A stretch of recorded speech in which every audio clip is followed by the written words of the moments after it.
Salut à toi. Alors cette vidéo est un petit peu spéciale parce qu'il y a quelques semaines, j'ai reçu un fichier sur WhatsApp de la part de Jacques où il interprétait un morceau de sa composition. Ça m'a fait très plaisir parce que je pense que ça faisait un moment qu'il n'avait pas joué de guitare et peut-être qu'avec les petites vidéos que je fais sur YouTube, ça va peut-être inspirer pour reprendre. Donc le petit morceau c'est celui-là, donc WhatsApp. On écoute.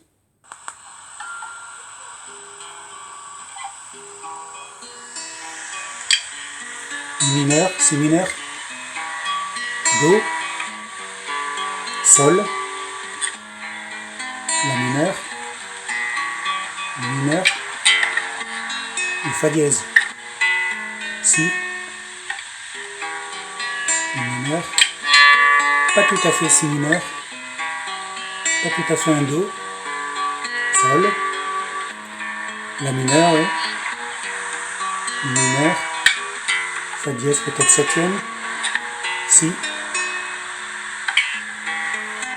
La mineur septième, Ré septième, Sol, Sol septième, Do, Fa dièse, Si, Mi mineur, waouh, Mi mineur majeur, septième, La mineur septième, Ré septième, encore un Sol majeur septième, Do majeur septième, Fa dièse, Si, Mi mineur. Waouh, très joli avec les ailes. Et l'harmonique à la fin. Waouh, génial, super interprétation. Alors j'ai donc pris ma guitare pour pouvoir jouer en même temps que Jacques. Est-ce qu'il joue ça?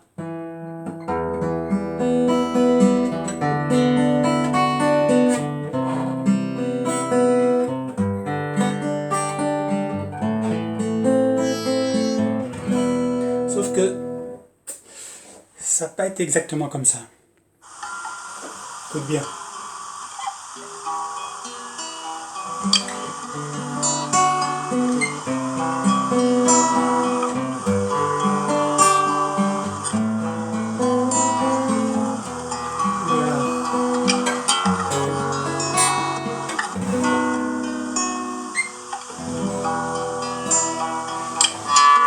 On n'est pas accordé quoi.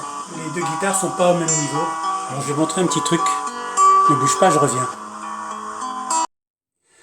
Bon alors Jacques, je te recommande de télécharger sur ton smartphone une petite application qui s'appelle Guitar Tuna ici, Tuna, qui, quand on l'ouvre, voilà, permet d'accorder sa guitare au niveau standard international. Par exemple, voilà ici,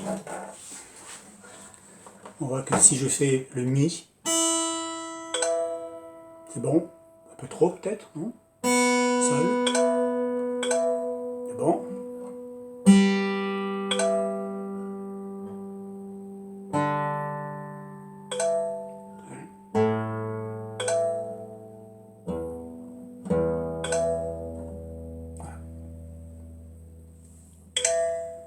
Voilà, ça permet effectivement d'avoir une guitare qui est accordée à un son standard et interchangeable dans le monde entier. Et c'est plus pratique pour pouvoir envoyer des fichiers audio en particulier. Mais j'ai trouvé une petite astuce pour remettre le morceau de Jacques au niveau des accords internationaux. Ça se passe sur l'ordinateur. Alors voilà, j'ai transféré le fichier audio de Jacques sur le PC. On va ouvrir le logiciel Audacity, qui est un logiciel de traitement de son, et on va voir ce qu'on peut faire. J'ouvre le fichier. Voilà. Puis on va écouter ce que ça donne.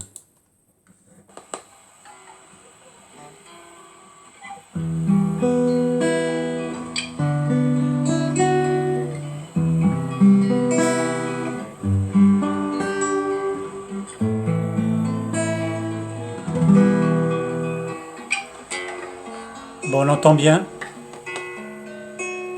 On entend bien que le morceau de Jacques est un peu trop bas par rapport au standard. Alors on va voir ce qu'on peut faire. Hein. On va dans les effets, déjà on sélectionne tout. Voilà, on sélectionne le morceau en entier. Dans les effets, on va changer la hauteur. On voit qu'on est en 46, presque 47 Hz, et on va le monter vers 48, ça devrait suffire, a priori. Voilà, 48,077, on va voir ce que ça donne. Je valide.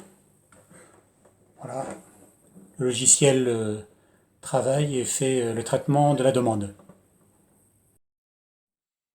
Ça y est, le logiciel a traité la demande, on va écouter ce que ça donne.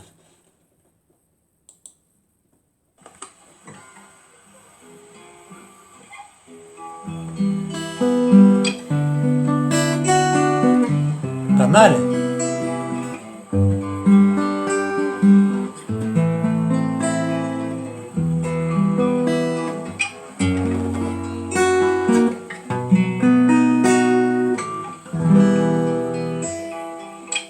Impec. On va garder cette hauteur-là et on pourra travailler avec maintenant. Très bien.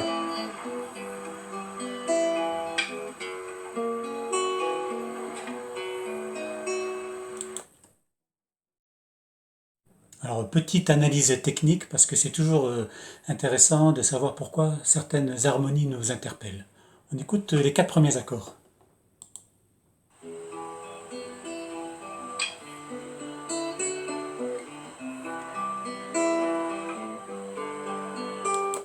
Les 4 premiers accords, c'est un Mi mineur, suivi d'un Si mineur, puis d'un Do, et enfin d'un Sol. Donc si le Mi mineur se joue en arpège de façon classique, l'accord suivant nous interpelle parce qu'il y a une dissonance à l'intérieur, il y a même deux. C'est-à-dire qu'au lieu de faire une base de Si, là la deuxième note c'est on passe du Mi, faire un Ré, et dans les arpèges il y a une dissonance, c'est-à-dire que on rajoute ici un Mi, Jacques rajoute un Mi ici avec le Ré qui n'est pas dans l'accord. Voilà l'accord de Si mineur, mais lui rajoute un Mi ici qui fait une dissonance. Si on joue les deux ensemble, c'est dissonant, sauf que comme c'est joué en arpège, on n'entend pas, ça donne ça. Donc c'est un Si mineur quatrième, ce Mi là. Donc au lieu d'avoir ça, on a cet accord là. Super, hein. Pour passer ensuite sur un Do, ça pas tout à fait. Donc on a bien la basse qui fait puis Do. Enfin non, pas tout à fait Do parce que là, c'est pas un Do que Jacques met ici, c'est un Si. Donc encore une dissonance, et qui passe très bien entre le Do de la basse. Là, on a bien un Do majeur septième qui donne, au lieu de donner ça, on a cet accord là. Et ensuite un Sol. Pas mal, hein? Donc au lieu d'avoir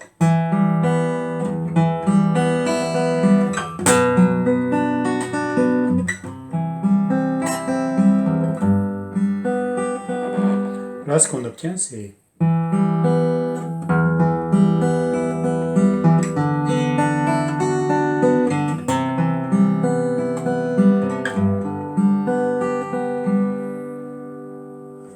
super, non? Alors les 4 accords suivants.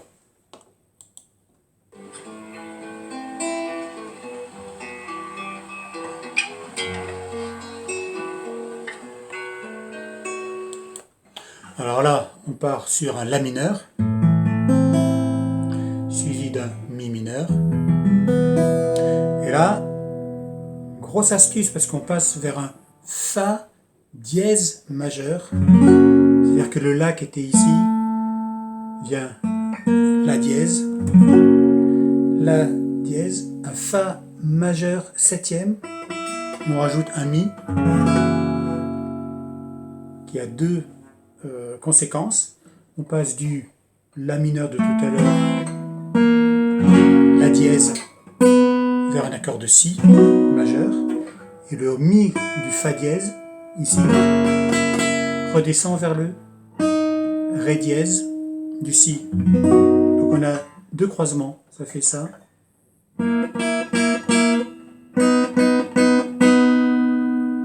Et on passe d'un accord de Si mineur au début à un accord de Fa dièse Si majeur. Donc ce Si majeur là, il appelle une suite. C'est un accord qui brille un peu, plus qu'un mineur, qui est plutôt triste.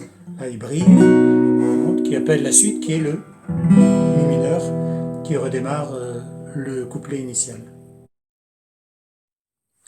Alors maintenant, on arrive sur ce qu'on peut appeler le refrain, qui est composé de 6 accords, mais dont les 5 premiers sont joués avec une sorte de dissonance, c'est-à-dire que au lieu de jouer l'accord de façon classique, base, tierce et quinte, une 4e note est ajoutée à cet accord qui apporte une sorte de dissonance, et l'ensemble de ces tensions est résolu à la fin sur le 6e accord qui lui est joué de façon classique. On écoute ça et puis après j'explique avec la guitare.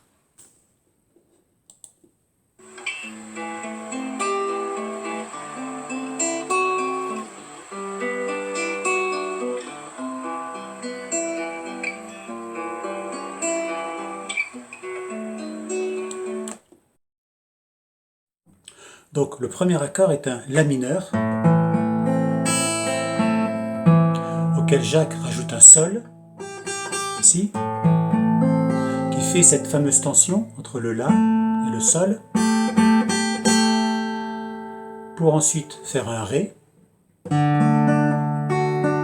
auquel Jacques rajoute un Do, voilà la tension, suivi d'un Sol, auquel un Fa dièse est rajouté, celui-là, donc au lieu d'avoir, on a ce son-là, en tension, suivi d'un Do, mais auquel on rajoute un Si, donc la tension se trouve ici, on entend ces deux notes-là, on entend un peu,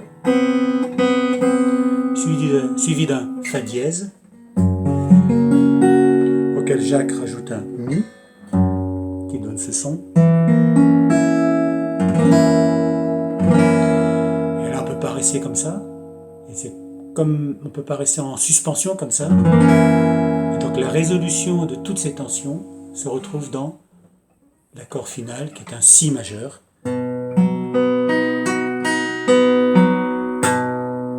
On pourrait presque s'arrêter là. Mais c'est la fin, effectivement, du refrain. Alors ensuite, on passe à ce que je peux appeler le pont, c'est-à-dire la transition de la fin du premier refrain pour attaquer le début du second refrain. On écoute, ça se joue sur 2 accords.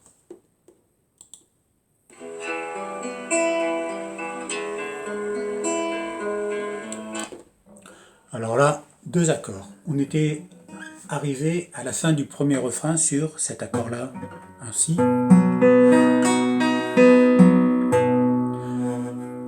Le pont est joué sur un Mi mineur qui se transforme en Mi majeur. Le mineur, c'est plutôt mélancolique. Le majeur, plutôt brillant, auquel Jacques rajoute encore une dissonance, c'est-à-dire un Ré, c'est-à-dire cette note-là.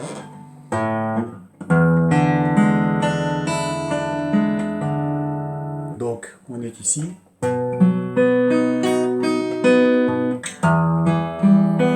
mineur.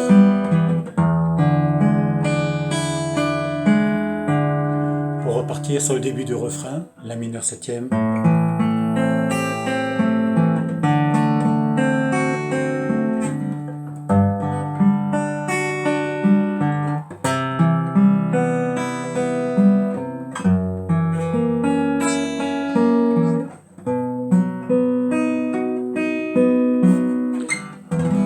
fin du refrain. Génial. Donc on réécoute la fin du premier refrain, la transition avec le pont et la suite du morceau.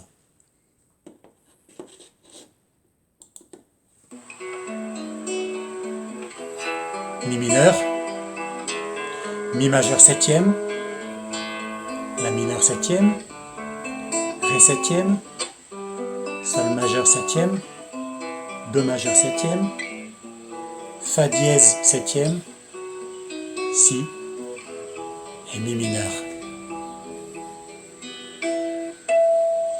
Et l'harmonique à la fin, waouh, impeccable, génial. La petite touche qui fait toute la différence à la fin du morceau. Perfecto. Alors tout ça, ça m'a donné envie de prendre ma guitare électrique et de rejouer en duo virtuel sur les accords de Jacques. D'abord la guitare de Jacques, ensuite ma guitare électrique, mon interprétation sur son morceau, et puis pour finir, une petite ligne de basse et un peu de violon pour enrober le tout. Bon, on va voir ce que ça donne. En tout cas, bonne écoute. À la prochaine.